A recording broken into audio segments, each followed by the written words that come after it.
Ito yung ano, binibenta namin sa Sijang, si Biok Sijang.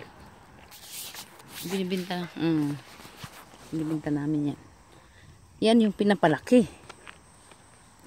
Pinapalaki siya pag malaking-malaki na, parang hita na. Laki-laki na siya. Ipaprocess yan siya. Moo. Korean food. Malaking-malaki yan. Nakapagod. Nood kami na. Ito kami dumaan. Happy Chuseok, mga friends. Ang sarap niyan, gawing kimchi. Nung Chuseok, nagbinta kami kahapon. Isang truck, ubos. Grabe ka to ang life. Ang dami-dami, pero naubos talaga. Ang lakas nila kumain yan, no? Mga Koreans, ang lakas kumain yan. Tingnan nyo ba? Masarap sila dyan. Ang dahon. Ay, grabe. Tapos na kami tumuwad. Tapos na.